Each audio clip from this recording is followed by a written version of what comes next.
Thank you.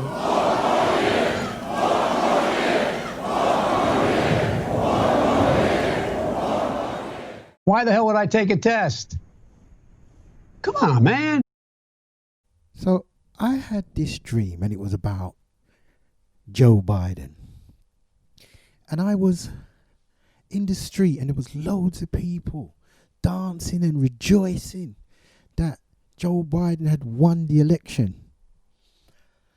And I don't know how I knew, but I just knew that deep down in their heart of hearts, in their spirit, they knew that the election was won by massive, unlawful criminal deception.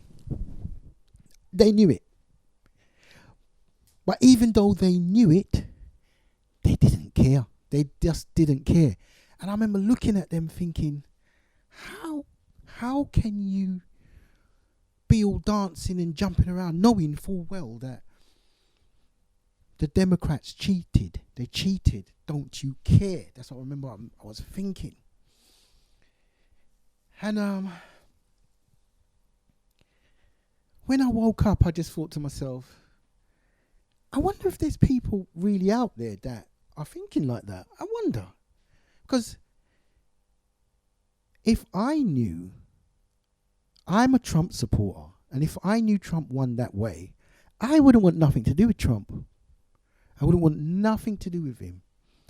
So I was just thinking to myself, I wonder if there's people out there that don't care.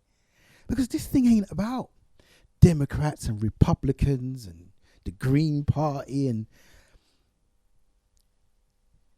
this is about democracy.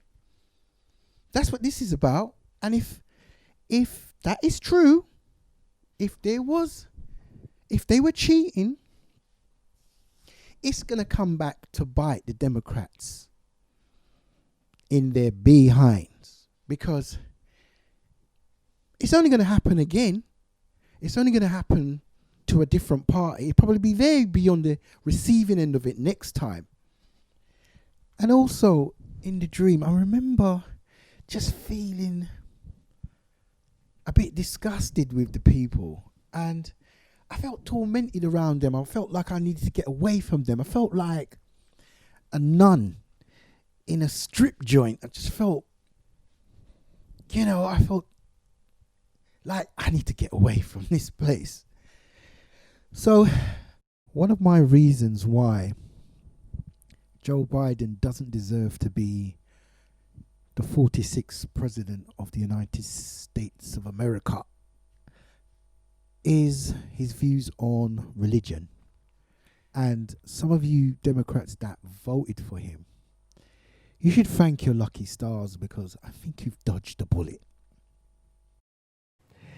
Sir, the Obama administration was perhaps the most hostile to religious freedom and the rights of conscience that we've seen in this country.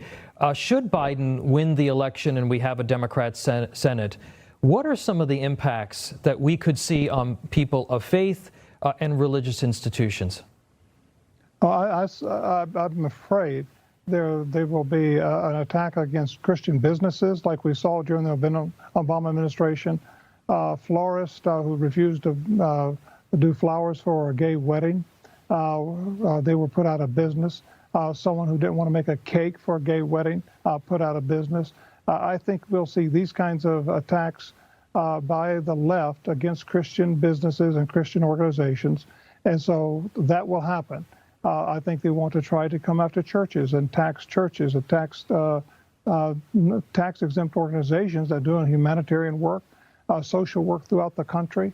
Some of the best work in the country are the nonprofits that are working in the inner cities and throughout the country, trying to help relieve some of the problems that we have in society. And they'll want to try to tax them and close them down. In contrast, listen to Trump.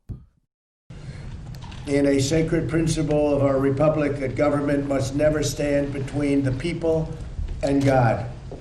Yet in public schools around the country, authorities are stopping students and teachers from praying, sharing their faith, or following their religious beliefs.